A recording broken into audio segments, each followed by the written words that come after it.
The war in the region may have paused, but for thousands of American soldiers, it hasn't.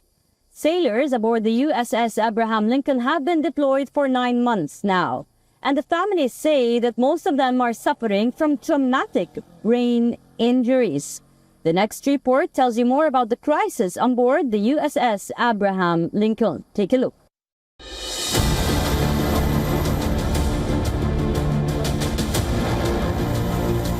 The carrier looks unstoppable from a distance. Gray hull, massive flight deck, fighter jets, helicopters, powered by 2 massive nuclear reactors. It is a floating air base, an absolute symbol of power. But inside, a different story is bleeding through. Some sailors have reportedly tried throwing themselves into the sea. Basic supplies are running short, even the toilets aren't functioning. Life on America's giant Abraham Lincoln aircraft carrier is increasingly difficult as the Iran war drags on. American military news outlets reported that families of these sailors raised concerns about mental health aboard the ship. American lawmakers are also raising sharp questions.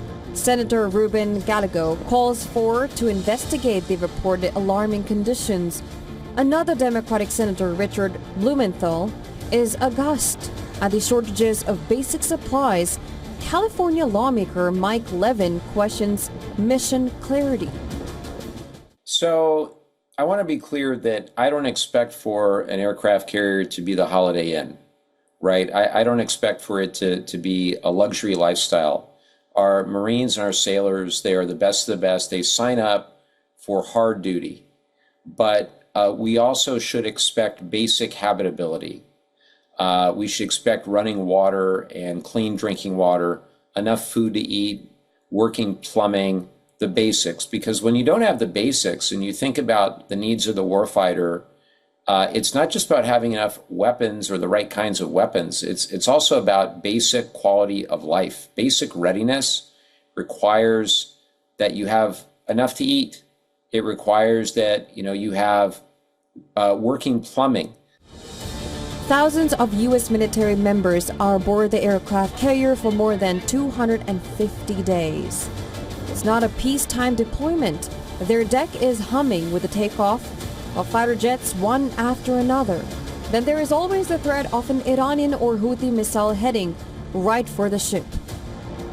Sailors have been away for months. They have lived through long patrols, high pressure, cramped quarters, and the constant hum of war readiness. For many, there is no real off switch. U.S. Secretary of War Pete Hegseth stepped up to dismiss reports of utter misery aboard the USS Abraham Lincoln. Completely misrepresented. Listen, we make sure that every ship, every crew, every captain has everything we can provide them at every single moment. Some deployments are longer than others, and I have more respect and gratitude for those sailors than anybody. What they do in those high seas and those austere conditions with less port calls, it's incredible. The Pentagon tried to hide the crisis, but their panic became undeniable. On the exact day Hegseth claimed everything was under control, naval orders confirmed an emergency swap. The USS George Washington is steaming towards West Asia to relieve the exhausted American soldiers on board the Abraham Lincoln. Across the Persian Gulf, Tehran is gloating. Iranian commanders openly declare they are ready to outlast Donald Trump's entire presidency and wait out the next occupant of the White House.